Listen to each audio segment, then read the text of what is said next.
There are moments in this life, and perhaps you're in one of them right now, when God feels absent, not just distant, absent. When the prayers you send upward seem to dissolve before they rise, when the silence around you is so complete that it has begun to feel like an answer in itself, when you look at your circumstances and cannot find in any of them the evidence of a God who sees you, who hears you, who is near. And in those moments, dear soul, someone will inevitably tell you, God is with you. And you will nod because you know it is the right thing to believe. But somewhere beneath the nod, in the quiet and honest interior of your heart, a smaller, more frightened voice will ask, but does he feel with me? Because the theology says one thing and the experience says another. And living in the gap between what you know and what you feel is one of the most exhausting places a human being can inhabit.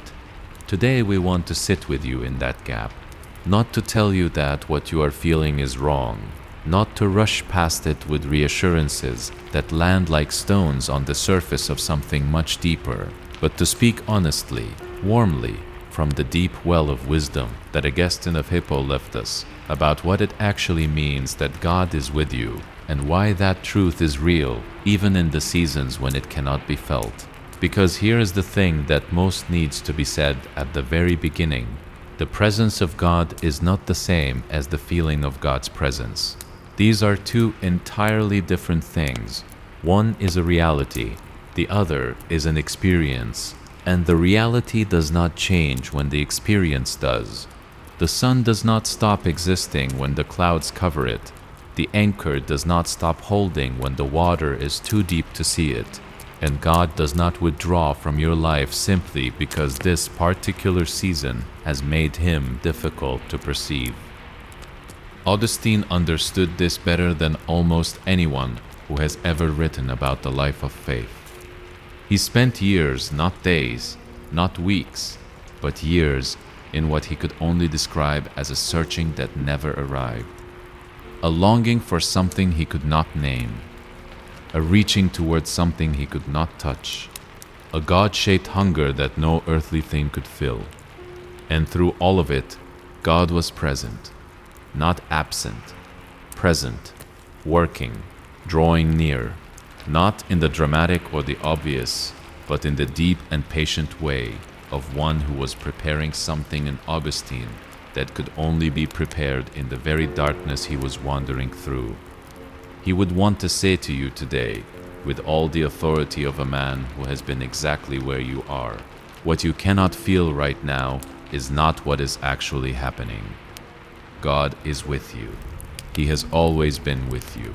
And the silence you are hearing is not the silence of absence. It is something else entirely, and it is worth understanding what that something else is. Let us begin with the silence, because for many of you, it is the silence that is the hardest thing to bear. You have prayed, perhaps many times, perhaps for a long time. You have brought before God the thing that matters most to you, the relationship, the healing, the direction, the provision, the peace, and the answer has not come in the form you asked for, or in the timing you needed, or in any form you are able to clearly recognize. And the silence has begun to feel personal, as though God is not simply delaying, but deliberately quiet toward you specifically, as though everyone else's prayers find their way through and yours dissolve at the ceiling. Dear heart, the silence of God is one of the most misunderstood experiences in the entire life of faith. And Augustine, who spent some of his most formative years in spiritual silence, who knew what it was to cry out and hear nothing back, Augustine would say to you, the silence is not the absence of God. It is, very often, the presence of God in his most concentrated and most deliberate form. Think of how a surgeon works. There is a silence in the operating room that is not the silence of inactivity. It is the silence of focused, careful, skilled attention, of someone whose entire being is bent toward a specific and delicate task. The patient on the table cannot feel the surgeon's care as warmth or companionship or conversation. They are under anesthesia, in a kind of darkness, unaware of the intricate work happening within them. But the work is real. And it is precisely because the surgeon is so present, so concentrated, so entirely engaged with what is happening, that the room is so quiet. This is one of the things that God's silence can be, beloved. The deep quiet of one who is working in you in ways too intricate and too interior to announce themselves. You are not forgotten on the table. You are the object of the most precise and the most tender attention. The silence is not indifference, it is focus. And consider this, in your own experience. Is it not true that the people who love you most are sometimes the ones who are most comfortable being quiet with you? The presence that does not need to fill every moment with words, that can simply be with you in the difficulty, without the anxiety of someone who needs to fix it immediately. This is a deeper presence than the presence that always speaks. God's silence is sometimes the silence of one who is so fully with you that he does not need to announce himself. He is simply there, and the invitation is to trust that. Now let us speak of the Fortina, the storm, because for some of you, it is not the silence that is the problem. It is the noise, the chaos, the circumstances that are so loud and so demanding and so difficult that they crowd out any sense of God's nearness. The storm that has been going on long enough that you have begun to wonder whether being in the storm is itself evidence that God has stepped back. But beloved, the storm is not evidence of God's absence. In Scripture, again and again, God is found not before the storm but in the middle of it. The disciples in the boat on the Sea of Galilee, the storm was not evidence that Jesus had left them. He was in the boat, asleep, but in the boat, present in the storm, accessible in the storm, able in the storm to do what he would not have had occasion to do if the sea had been calm. Augustine wrote of the storms of his own life, the intellectual storms, the moral storms, the relational storms, with the perspective of a man who had survived them all and was able to look back and say, he was in every one. I could not see him clearly at the time. The noise of the storm was too loud, the waves were too high, my own fear was too consuming, but he was there, and the evidence of his presence was not that the storm stopped, it was that I did not drown. You have not drowned, dear soul. Whatever storm you are in, however long it has lasted, however loud it has been, you are still here, still reading these words. Still, somewhere in the midst of everything, holding on to a thread of faith, however thin and frayed it may feel. That is not your own strength. That is the hand that has been underneath you through every moment of the storm, holding you up in ways you have not always been able to see. The storm does not prove that God has left. The fact that you are still standing proves that He has not. Let us speak now of the waiting, because there are those among you for whom neither silence nor storm is the primary experience. It is simply the long, gray, wearing patience of waiting for something that has not yet come. The answer to the prayer that has been prayed for so long, that the praying has become almost mechanical. The promise that still has not arrived. The door that has been in front of you for months or years, still closed, and no explanation for why.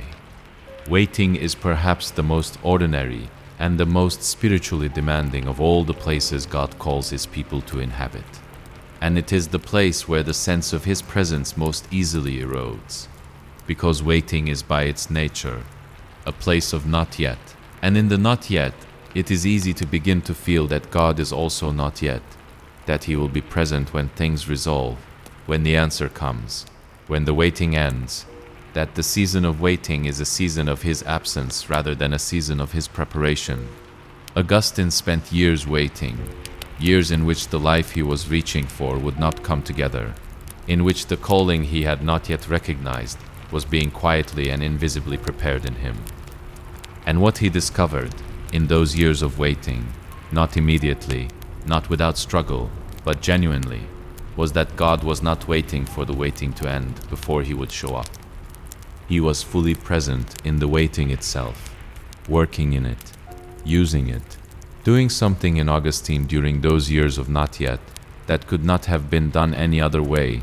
The waiting is not a parenthesis in the story of God's presence in your life. It is part of the story. It is one of the chapters in which he is most actively at work, precisely because it is the chapter that strips away the things you might otherwise have depended on instead of him. What is the waiting teaching you that could only be learned in the waiting? This is the question Augustine would press you to ask. Not how long until it ends, though that question is honest and God receives it honestly, but what is being formed in you right now, in this very season of waiting, that will be part of who you are on the other side of it.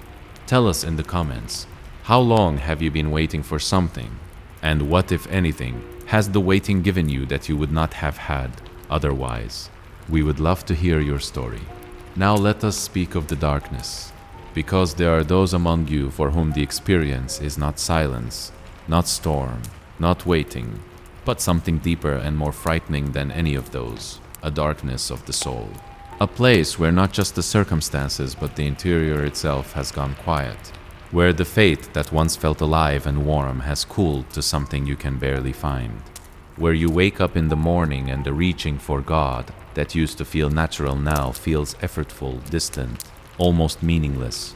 If this is where you are, dear soul, we want you to hear this with the full weight it deserves. You are not beyond His reach. You are not outside His love. The coldness you feel in yourself is not the coldness of God toward you.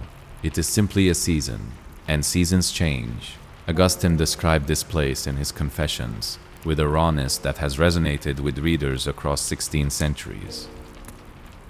He wrote of being unable to pray, unable to feel, unable to locate within himself the warmth that he knew should be there. He wrote of God who seemed to have gone quiet at exactly the moment he needed him most. And he wrote of how, in the middle of that very darkness, something was happening. Not something he could feel or name at the time, but something. A breaking open, a making room, a preparation for an encounter with God that could only occur after everything else had failed. The darkness, in Augustine's experience, was not the end. It was the necessary middle. The place the seed must pass through before it can find the light. And the God who was seemingly absent in the darkness was, in reality, the one who had ordained the darkness, not to harm, but to prepare, not to abandon, but to hollow out a space in Augustine that was deep enough and empty enough to finally receive what God had been longing to give him all along. If you are in the darkness today, beloved, if the interior has gone quiet and the faith feels far away, do not conclude from this that God has left. Conclude instead that something is happening in you that requires the dark, and turn, however slowly, however reluctantly, toward the one who is in the dark with you. He is there. He has always been there, even now, especially now. Now let me speak to you about something that Augustine returned to again and again, something he considered one of the most important truths a soul can receive about the nature of God's presence. And it is this: God's presence is not primarily a feeling, it is a fact. And the difference between those two things matters enormously for how you live in the seasons when the feeling is absent. We live in a world that has taught us to trust our feelings above almost everything else. If you feel it, it is real.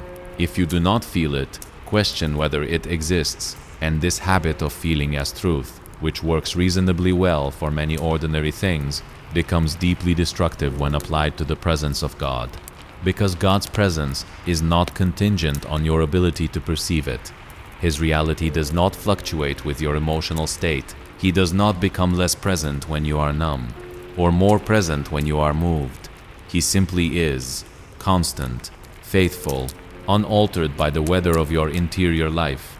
Augustine understood this as one of the foundational truths of the mature life of faith. He wrote of learning, over years of experience, to trust what God had said over what he could feel in any given moment. Not because feelings are unimportant, they are part of how we experience life, and God made them, but because feelings are not the most reliable guide to what is actually true. The most reliable guide to what is true is the word of the one who cannot lie. And what God has said plainly and repeatedly across every book of Scripture is this: I am with you. I will never leave you. I will never abandon you. These are not promises that come with emotional weather conditions attached. They are not qualified by, and this will be clearly perceivable at all times. They are unqualified, absolute, given once, for every season, for every person who has placed their trust in Him. I will never leave you or forsake you. Hebrews 13:5. This is not a promise for the good days. It is not a promise for the days when faith is warm and the circumstance is favorable, and the presence of God is as tangible as the air in the room. It is a promise for every day, including today, including the today when you feel nothing, when the prayer feels hollow, when the search for God in your circumstances comes up empty. He is there. He has said so. And what God has said stands, regardless of whether you can feel it standing. This does not mean you should suppress or ignore what you feel. If you feel abandoned, bring that feeling to God honestly. If you feel alone, tell Him. If you feel angry that He seems silent, let the anger be honest prayer rather than silent resentment. The Psalms give us permission to bring everything before God, including the confusion, the grief, the where are you. That honesty is not faithlessness. It is the truest form of relationship. You do not talk about your pain with someone who is not present. The very act of bringing your anguish to God is an act of faith, the faith that there is a someone to bring it to. Augustine would tell you, do not mistake the honesty of your prayer for the absence of your God. He is present enough to receive everything you bring Him, present enough to hold it, present enough to answer it in the fullness of His wisdom and the depth of His love.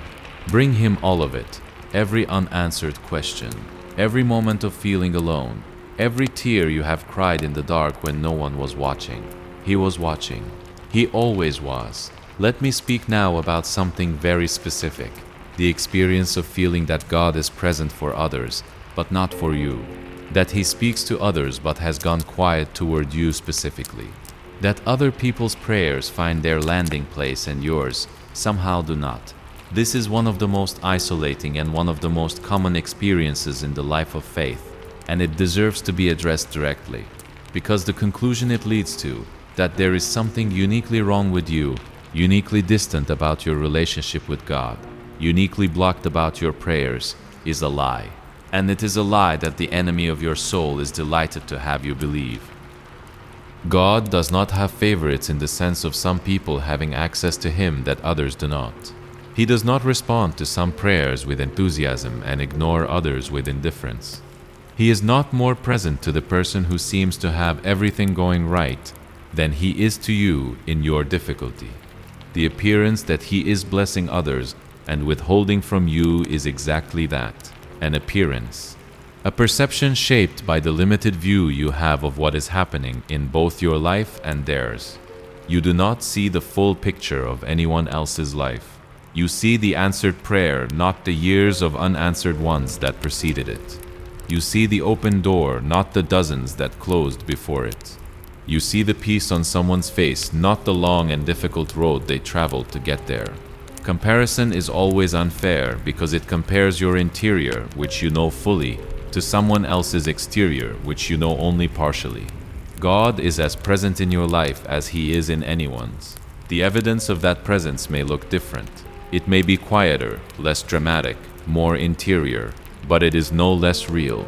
And Augustine, who spent years feeling that God was reaching others more easily than He was reaching him, would tell you from the other side of that experience, the reaching was happening. It simply looked different in him than it looked in others. And what God was doing in him in those years of apparent distance was preparing him for something that required exactly that distance to build. Trust the process, dear heart.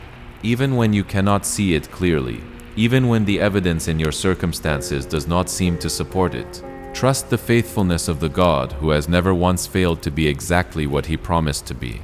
Now I want to speak to you about the practical, daily experience of God's presence, because I think we sometimes make this more complicated and more mystical than it needs to be. And in making it complicated, We put it out of reach for the ordinary moments of ordinary days.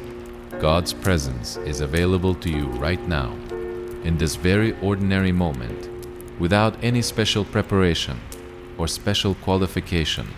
It does not require a worship service or an altar call or a particular emotional state. It requires only the simple, honest turning of your attention toward Him.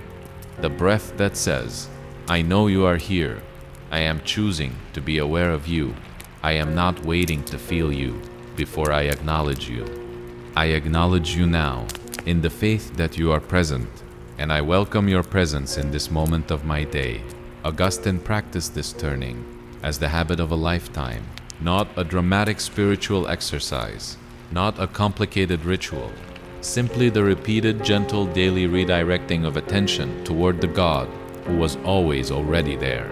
He called it the prayer of the interior, the constant, quiet, often wordless orientation of the soul toward its source. And he found that over time, this practice changed not only his prayer life, but the entire texture of his daily experience. God, who had once seemed far, became increasingly near, not because God had moved, because Augustine had begun to pay attention. What would it look like, dear soul, to practice this simple turning today? Not once in a formal prayer time, but throughout the day. Beer, I find myself beer. I find myself prayer time, but throughout the day. In the moment before the meeting, in the pause between tasks, in the car, in the kitchen, in the quiet moment before sleep. Simply, I know you are here. I am turning toward you. Speak, if you will. And if the silence continues, I choose to trust that the silence is not absence. We want to ask you something in the comments, and we genuinely want to hear your answer. When was the last time you felt the presence of God clearly? Not necessarily dramatically, but clearly. Where were you? What were you doing? Because we believe that the sharing of these ordinary moments of God's nearness is one of the most powerful things this community can do for each other. Your experience of God's presence in an unexpected moment may be exactly what someone else needs to hear today to keep believing that His presence is real. Share it. We are listening. And now let us close, dear heart, with the most important thing of all. God is with you, not was with you in some better season, not will be with you when things improve and you are more spiritually ready to receive Him is present tense, this moment.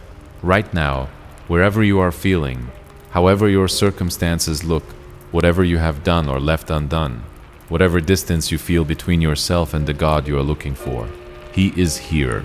Augustine would stake his entire life on this, and did. He wrote at the end of his long searching, his long wandering, his long distance from the God who had been pursuing him all along. You have made us for yourself, O Lord, and our heart is restless until it rests in you. The restlessness he felt through all those years was not evidence that God was absent. It was evidence that God had made him in such a way that only God could satisfy him. The ache was the signature of the one he was aching for. Your ache is not evidence of God's absence, beloved. It is evidence of how deeply you are made for Him. The longing is the signature. The hunger is the proof of the one who is the only food that truly satisfies it. Turn toward Him. In the silence, turn. In the storm, turn. In the waiting, turn. In the darkness, turn. Not because you can feel Him, but because He is there. And because every turning toward Him, however small, however imperfect, however stripped of feeling, every turning is received. Every turning is honored. Every turning brings you one breath closer to the experience of what is already and has always been true. He is with you, dear soul. He has always been with you, and He will never stop being with you, not even for a moment. Not even on the hardest day, not even when it does not feel like it at all. Go in peace and know that you are not alone. Before we truly close, there is one more dimension of God's presence that we want to speak to you about. And it is the most personal and perhaps the most healing of all. It is the presence of God not just as a theological truth or a spiritual reality, but as a companionship, a genuine, warm, attentive, interested companionship. We sometimes think of God's presence in large, impersonal terms: omnipresent, sovereign, all-knowing. And all of these things are true, but what we miss, when we stay only at that level of description, is the intimacy, the specificity, the remarkable particularity of a God, whose attention is not diluted by the billions of lives he holds simultaneously, but is somehow, beyond our ability to explain, fully present to each one. He knows you, not in the way a database knows a file, in the way a parent knows a child, in the way a shepherd knows each individual sheep, not as a member of a flock, but as this one, with this particular way of moving, this particular tendency to wander in this particular direction, this particular wound that needs this particular attention. Augustine wrote of this with a wonder that never quite left him, even after years of mature faith. The God of the universe, the creator of all that is, the one before whom the angels cover their faces, this God knows me, knows the specific shape of my struggle, knows the particular history of my pain, knows what I need before I ask for it, and cares enough to attend to it with the precision and the patience of one who has nothing more important to do at this moment. Then be fully present to me. This is the presence that is with you today, dear soul, not a distant generalized benevolence, a personal, specific, intimate companionship, the kind that notices when you are quiet and asks, in whatever way God asks things, what is wrong, the kind that remembers what you have been through, the kind that takes your history seriously and meets you in it rather than asking you to pretend it is not there. God does not meet you where you think you should be. He meets you where you are.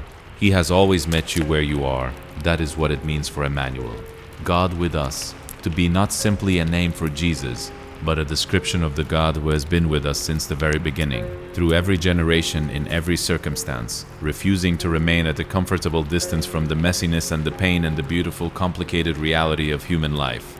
He came to be with us in the most literal way possible, because being with us is what he has always wanted.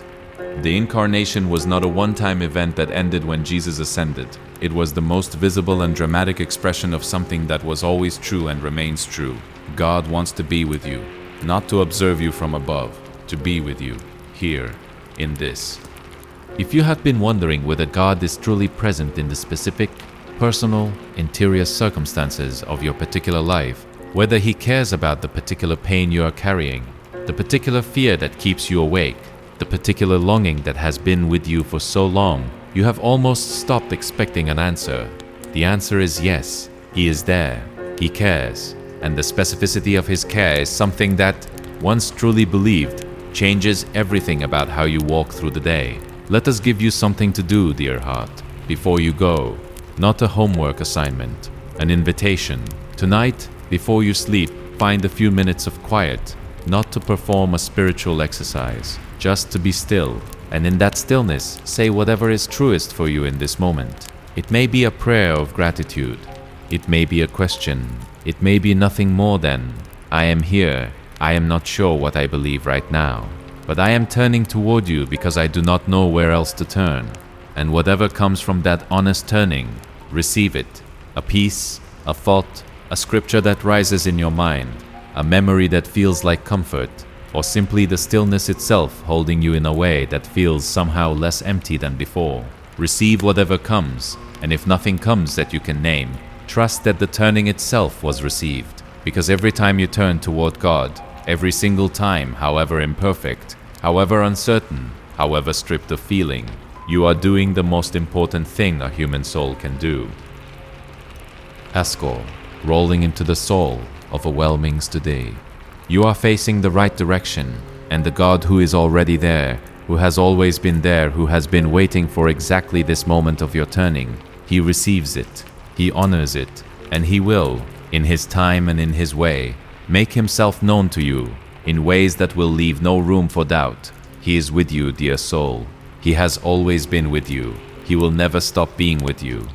And one day, perhaps soon, perhaps not as soon as you would wish, but truly and completely, you will feel it as clearly as you know it. And the knowing and the feeling will become the same thing. And you will understand, looking back, that he was there through all of it. Every silent moment, every storm, every long waiting, every dark night. He was there. He is here now. Go in peace. And when you wake tomorrow morning, before anything else, turn toward Him. Just turn. That is enough. That has always been enough. If today's reflection has reached something real in you, we would love to hear about it in the comments. Tell us where you are in your journey of experiencing God's presence, whether you are in the silence, the storm, the waiting, or the darkness. And let this community be a place where no one has to carry those seasons alone. Subscribe and stay with us. Every week we bring you reflections like this one, drawn from the wisdom of Augustine and from the deep well of what Scripture actually says about the life God designed you to live. We are glad you are here, and so is He. There is one final thing we feel we cannot leave unsaid, because it speaks to something that runs beneath every other thing we have shared today, and it is the question of what to do when you have been told God is with you so many times that the words have lost their power to reach you.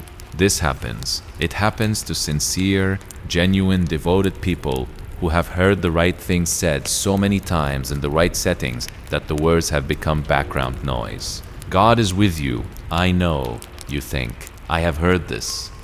I believe it, technically, but it does not help. It does not reach the place where the pain actually lives. It does not touch the specific ache that is keeping you awake tonight. If this is where you are, dear soul, we want to say something that might sound surprising. That numbness is not faithlessness. It is exhaustion.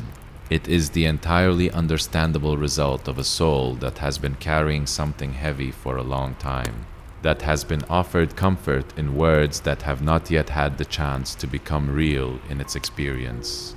And the God who is with you is not put off by your numbness. He does not need your emotional responsiveness in order to be present. He does not require that you feel moved before He will draw near. He is near already, and He is patient with the numbness in the same way He is patient with everything else, with the faithfulness of one who knows that his words, allowed in over time, do eventually reach the place they are intended to reach. Augustine knew this patience from the receiving end. He described his own heart in the years before his transformation as one that had heard the right things and remained unmoved, not because the things were untrue, but because the heart was not yet ready to receive them.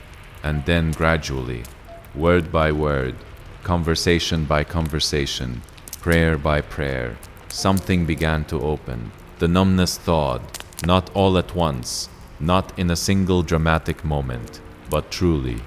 And what rushed in when the opening came was more than he had known how to ask for. Your opening will come, beloved. The words that have not yet reached will reach.